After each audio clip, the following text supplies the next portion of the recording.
സ്നേഹിക്കുന്നേ സ്നേഹിക്കുന്നേ സ്നേഹിക്കുന്നേ യേശുവേ.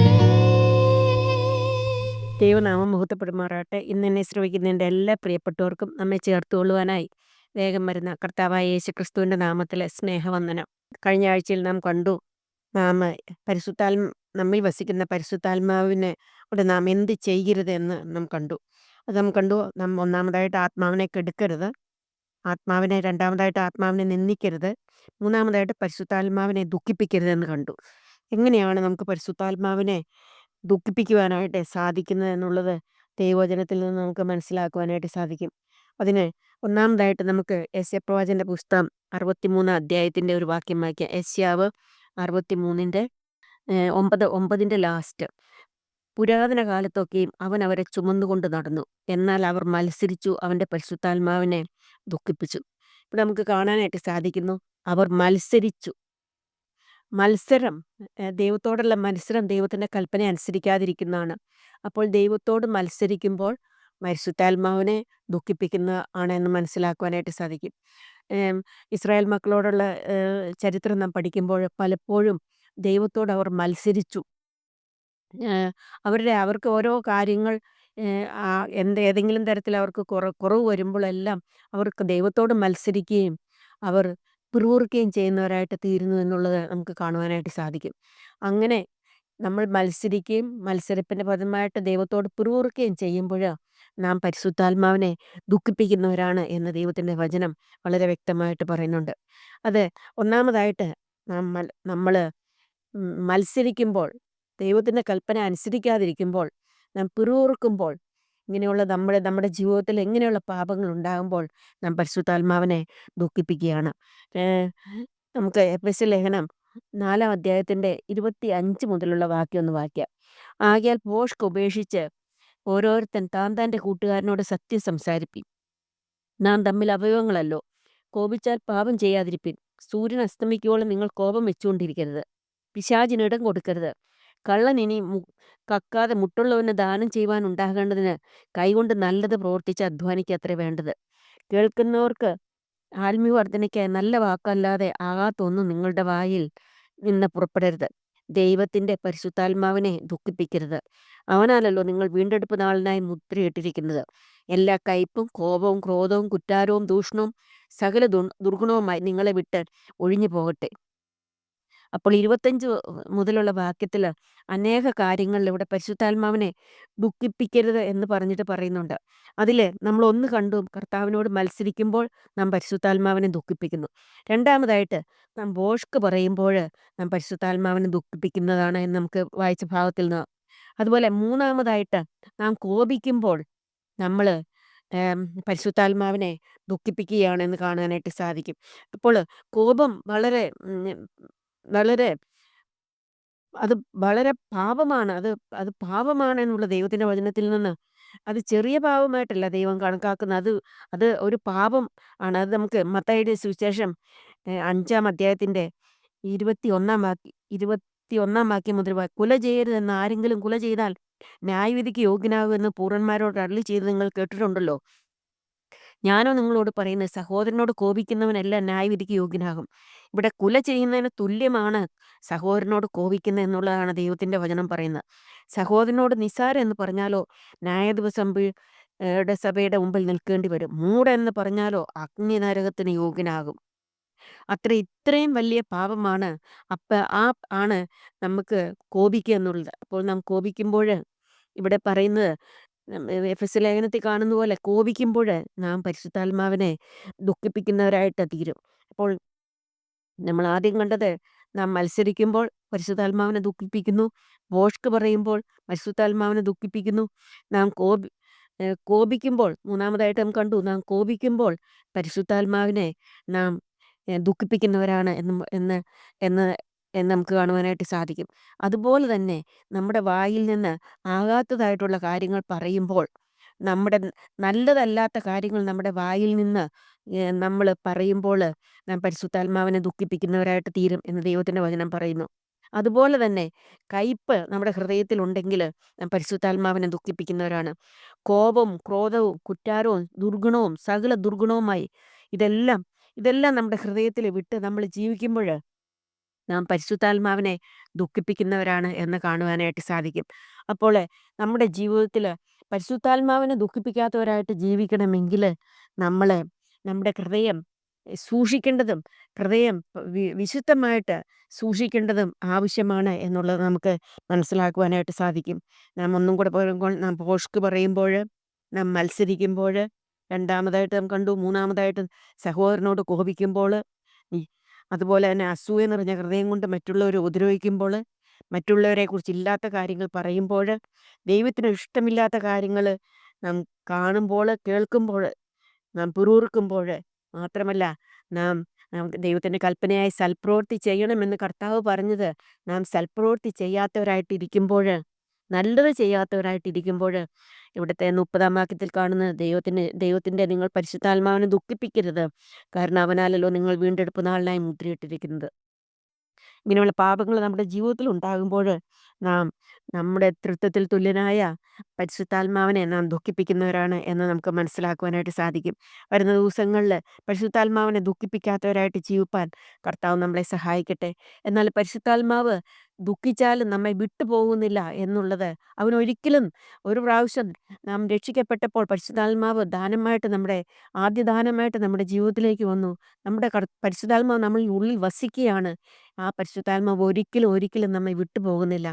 എന്നാൽ പരിശുദ്ധാത്മാവ് ദുഃഖിച്ച് ജീവിക്കും എന്നുള്ളത് നമുക്ക് ദൈവത്തിൻ്റെ വചനത്തിൽ നിന്ന് മനസ്സിലാക്കുവാനായിട്ട് സാധിക്കും. ഒരു ഉദാഹരണം പറഞ്ഞാൽ, ഒരു ഭവനത്തിൽ അമ്മയും ഏം, അമ്മയും മരുമകളും എപ്പോഴും വഴക്ക് കൂടിക്കൊണ്ടിരിക്കുകയാണ്. എപ്പോൾ നോക്കിയാൽ അവർ വഴക്കാണ്. മകന് ആ വീട്ടിലെ മകൻ്റെ അവസ്ഥ ഒന്ന് ആലോചിച്ച് നോക്കിക്കേ. അമ്മയെ ഉപേക്ഷിക്കാൻ സാധിക്കത്തില്ല, ഭാര്യയെ ഉപേക്ഷിക്കാനായിട്ട് സാധിക്കത്തില്ല, വീട്ടിൽ നിന്നെങ്ങും പോകാനും സാധിക്കത്തില്ല. അങ്ങനെ ഒരു വല്ലാത്ത ഒരു അവസ്ഥയിലാണ് അങ്ങനെയുള്ള ഭവനങ്ങളിലെ ആണുങ്ങൾ എന്നുള്ളത് നമ്മൾ പല സ്ഥലങ്ങളിൽ നമ്മൾ കേട്ട് അറിഞ്ഞിട്ടുള്ളതാണ്. ആ അവസ്ഥയാണ് ഒരു കണക്കിൽ പറഞ്ഞാൽ പരിശുദ്ധാത്മാവ് നമ്മളിലിരിക്കുമ്പോൾ. പരിശുദ്ധാത്മാവിനെ ദുഃഖിപ്പിക്കരുത്. നമ്മുടെ ജീവിതത്തിൽ പാപമുണ്ടാകുമ്പോൾ, നമ്മൾ ദൈവത്തിൻ്റെ കൽപ്പനകൾ പ്രമാണിക്കാതിരിക്കുമ്പോൾ, കർത്താവ് നമ്മളോട് കൽപ്പിച്ചതായിട്ടുള്ള ഓരോ കൽപ്പനകൾ, സൽപ്രവൃത്തി, അങ്ങനെയുള്ള ഓരോ കാര്യങ്ങൾ ചെയ്യാതിരിക്കുമ്പോൾ നമ്മുടെ ഉള്ളിൽ കിടന്ന് പരിശുദ്ധാത്മാവ് ദുഃഖിക്കുകയാണ്. റിയലി അവൻ ദുഃഖിക്കുകയാണ്. എന്നാൽ ഒരിക്കലും പരിശുദ്ധാത്മാവ് നമ്മെ വിട്ടുപോകുന്നില്ല എന്നുള്ളത് നാം നമുക്ക് ദൈവത്തിൻ്റെ വചനത്തിൽ നിന്ന് മനസ്സിലാക്കുവാനായിട്ട് സാധിക്കും. ഇങ്ങനെ നമ്മൾ പരിശുദ്ധാത്മാവിനെ ദുഃഖിപ്പിച്ചാൽ നമുക്ക് എന്ത് സംഭവിക്കും എന്ന് ദൈവത്തിൻ്റെ വചനത്തിൽ വളരെ വ്യക്തമായിട്ട് പറയുന്നുണ്ട്. നമുക്ക് 2 വാക്യം വായിക്കാം. 1 കൊരിന്ത്യർ 3-ാം അധ്യായത്തിൻ്റെ 16-ാം വാക്യം. നിങ്ങൾ ദൈവത്തിൻ്റെ മന്ദിരമെന്നും ദൈവത്തിൻ്റെ ആത്മാവ് നിങ്ങളിൽ വസിക്കുന്നുവെന്നും അറിയുന്നില്ലയോ? ദൈവത്തിൻ്റെ മന്ദിരം നശിപ്പിക്കുന്നവനെ ദൈവം നശിപ്പിക്കും. ദൈവത്തിൻ്റെ മന്ദിരം വിശുദ്ധമല്ലോ, നിങ്ങളും അങ്ങനെ തന്നെ. ഇവിടെ പറയുകയാണ്, നമ്മുടെ ഈ ശരീരത്തിൽ നാം പാപം ചെയ്താൽ ഈ ശരീരം നശിക്കുന്നതിന് ഇടയായിട്ട് തീരും.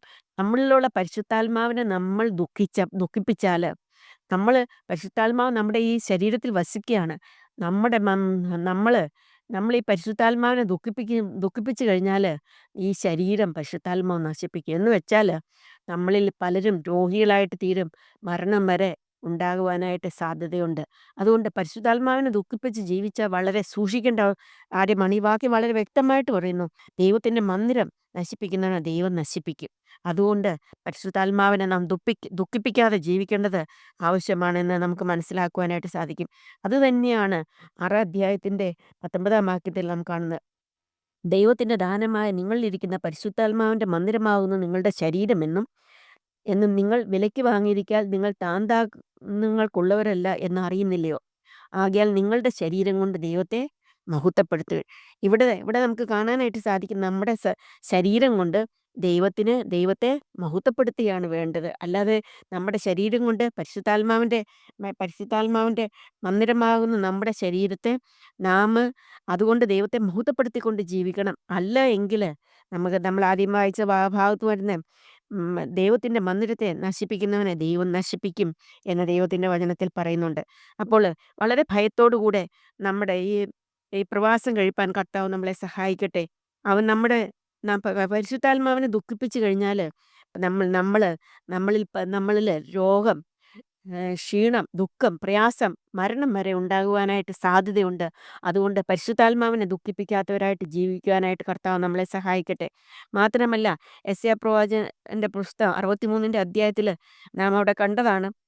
എന്നാൽ അവർ മത്സരിച്ച് അവന്റെ പരിശുദ്ധാത്മാവിനെ ദുഃഖിപ്പിച്ചു. അതുകൊണ്ട് അവൻ അവർക്ക് ശത്രുവായി തീർന്ന് താൻ തന്നെ അവരോട് യുദ്ധം ചെയ്തു. ഇവിടെ നമുക്ക് കാണുന്നത്, കർ പരിശുദ്ധാത്മാവിനെ നാം ദുഃഖിപ്പിച്ചിട്ടുണ്ടെങ്കില് ആര് ആര് ശത്രുവായിട്ട് വരും? പരിശുദ്ധാത്മാവിനെ ദുഃഖിപ്പിച്ച് അതുകൊണ്ട് അവൻ അവർക്ക് ശത്രുവായിട്ട് തീർന്നു. ദൈവം നമുക്ക് ശത്രുവായിട്ട് തീരും. അപ്പോൾ ദൈവം നമുക്ക് ശത്രുവായിട്ട് തീർന്നിട്ടുണ്ടെങ്കില് നമ്മുടെ അവസ്ഥ എന്താണെന്നുള്ളത് നമുക്ക് ഒന്ന് ചിന്തിക്കുവാനായിട്ട് ദൈവം നമ്മളെ സഹായിക്കട്ടെ. അതുകൊണ്ട് പരിശുദ്ധാത്മാവ് തന്നെ പരിശുദ്ധാത്മാവും ദൈവവും നമുക്ക് ശത്രുവായിട്ട് തീരാതിരിക്കണമെങ്കില് നാം പരിശുദ്ധാത്മാവിനെ ദുഃഖിപ്പിക്കാത്തവരായിട്ട്, പരിശുദ്ധാത്മാവിനോട് മത്സരിക്കാത്തവരായിട്ട് ജീവിക്കണം. പാപമില്ല പാപം നമ്മുടെ നമ്മുടെ മുറുകെ പറ്റുന്ന പാപങ്ങളെ വിട്ട് പരിശുദ്ധാത്മാവിന് കീഴ്പ്പെട്ടുകൊണ്ട് പരിശുദ്ധാത്മാവിൻ്റെ നിറവിൽ ജീവിക്കുന്ന ഒരു വ്യക്തിയെ സംബന്ധിച്ചിടത്തോളം അപ്പോൾ പരിശുദ്ധാത്മാവ് സന്തോഷിക്കുന്നു എന്ന് നമുക്ക് മനസ്സിലാക്കുവാനായിട്ട് സാധിക്കും. എന്നാൽ നമ്മുടെ ജീവിതത്തിൽ പാപം കൊണ്ട് കർത്താവിൻ്റെ കൽപ്പനകളെ അനുസരിക്കാതെ നാം ജീവിച്ചാൽ പരിശുദ്ധാത്മാവ് ദുഃഖിക്കും. മാത്രമല്ല, പരിശുദ്ധാത്മാവ് ദുഃഖിച്ചു കഴിഞ്ഞാൽ ദൈവം നമ്മെ ശത്രുവായിട്ട് എണ്ണും എന്ന് മാത്രമല്ല, നമ്മുടെ ശരീരം നശിക്കുവാനും അത് മുഖാന്തരം ഇടയായിട്ട് തീരും എന്ന് ദൈവത്തിൻ്റെ വചനത്തിൽ നിന്ന് നമുക്ക് വളരെ വ്യക്തമായിട്ട് വയ്ക്കുന്ന ദൈവ പരിശുദ്ധാത്മാവിനെ നമ്മൾ ദുഃഖിപ്പിച്ചാൽ നമുക്ക് ശിക്ഷ ഉണ്ടാകുമെന്ന് മനസ്സിലാക്കിക്കൊണ്ട് നമുക്ക് അത് അത് പരിശുദ്ധാത്മാവിനെ പ്രസാദിപ്പിച്ചുകൊണ്ട് ജീവിപ്പാനായിട്ട് കർത്താവ് നമ്മെ സഹായിക്കട്ടെ. നമുക്ക് പരിശുദ്ധാത്മാവിനെ ദുഃഖിപ്പിച്ചുകൊണ്ട് ജീവിച്ച ഒരു വ്യക്തിയെക്കുറിച്ച് ദൈവത്തിൻ്റെ വചനം പറയുന്നുണ്ട്. അവിടെ നമുക്ക് കാണാനായിട്ട് സാധിക്കും. അപ്പോസ്തലപ്രവൃത്തികൾ 5-ാം അധ്യായത്തിൻ്റെ 5-ാം അധ്യായത്തിൻ്റെ 1 മുതൽ വായിക്കുന്നു. എന്നാൽ അനന്യാസ് എന്നു പേരുള്ള ഒരു പുരുഷൻ തൻ്റെ ഭാര്യയായ സഫീരയോടുകൂടെ ഒരു നിലം വിറ്റു. ഇവിടെ നമുക്ക് കാണാനായിട്ട് സാധിക്കും, അനന്യാസും സഫീരയും ഒരു നിലം വിറ്റു കുറച്ചെടുത്ത് മാറ്റി വെച്ചിട്ട് ബാക്കി കൊണ്ടുവന്ന് അവർ സ്ഥലം വിറ്റിട്ട് അതിൻ്റെ കുറച്ച് രൂപ അവരുടെ ആവശ്യത്തിന് വേണ്ടി എടുത്തിരുന്നെങ്കിൽ കുഴപ്പമില്ലായിരുന്നു. എന്നാൽ അവർ സ്ഥലം വിറ്റിട്ട് ആ ആ കുറച്ച് മാറ്റി വെച്ചിട്ട് ആ സ്ഥലം വിറ്റത് ഇത്രയ്ക്കേ ഉള്ളൂ എന്ന ഭോഷ്ക് അല്ലെങ്കിൽ വ്യാജഭാവനയാണ് അവിടെ കൊണ്ടുവന്ന് അവരുടെ പത്രോസിൻ്റെയൊക്കെ അടുത്ത് കൊണ്ടുവന്ന് കൊടുത്തത്. ഇത്രയ്ക്കേ ഉള്ളൂ വില വിറ്റത് എന്നുള്ള ആ വ്യാജത്തിലാണ് ദൈവത്തിൻ്റെ മുമ്പാകെ വ്യാജം നമ്മൾ കണ്ട് ഭോഷ്ക് ഉപേക്ഷിക്കണമെന്ന് ദൈവത്തിൻ്റെ വചനം പറയുന്നുണ്ട്. ഭോഷ്ക് പരിശുദ്ധാത്മാവിനെ ദുഃഖിപ്പിക്കുന്നതാണ്. അപ്പോൾ അത് അങ്ങനെയുള്ള ഭോഷ്ക് ചെയ്ത് മുഖാന്തരമായിട്ട് ശിഷ്യന്മാരുടെ കാൽക്കൽ വെച്ച് നമുക്ക് കാണാനായിട്ട് സാധിക്കും.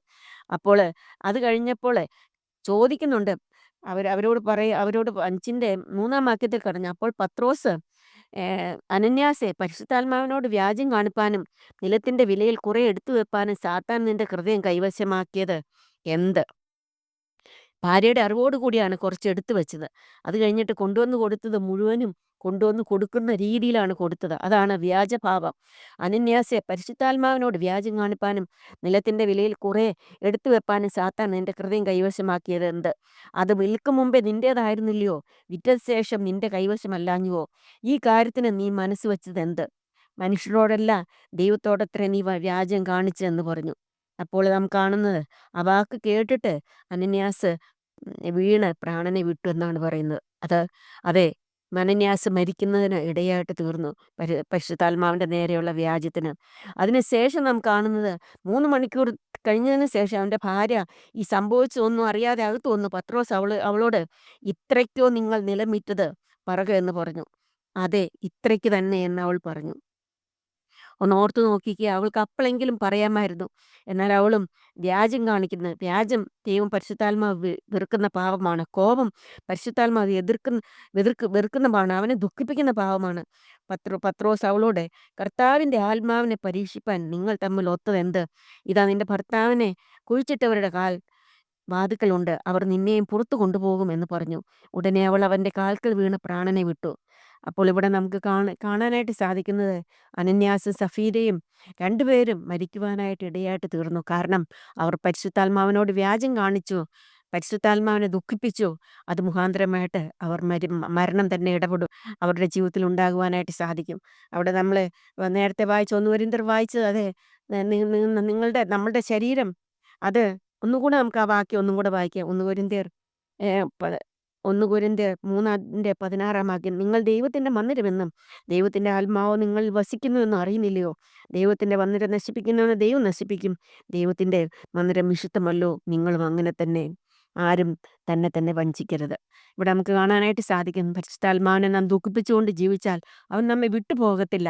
എന്നാൽ നാം തന്നെ രോഗികളും ക്ഷീണരും ചിലപ്പോൾ മരണം വരെ നമ്മുടെ ജീവിതത്തിൽ ഉണ്ടാകുവാനായിട്ട് ഉള്ള സാധ്യതയുണ്ടെന്ന് മനസ്സിലാക്കിക്കൊണ്ട് പരിശുദ്ധാത്മാവിനെ പ്രസാദിപ്പിച്ചുകൊണ്ട് പരിശുദ്ധാത്മാവിൻ്റെ നിറവിൽ ജീവിപ്പാൻ കർത്താവ് നമ്മളെ സഹായിക്കട്ടെ. അവൻ്റെ വലിയ നാമം മഹത്വപ്പെടുമാറാകട്ടെ. യേശുവിന്റെ കൂടെ ദിനവും യേശുവിന്റെ ചാരേ ദിനവും യേശുവിന്റെ കൂടെ ദിനവും യേശുവിന്റെ ചാരേ തിരിയാൻ കഴിയില്ലെനിക്ക് പ്രിയനേ എന്നേശുനാഥാ പിരിയാൻ കഴിയില്ലെനിക്ക്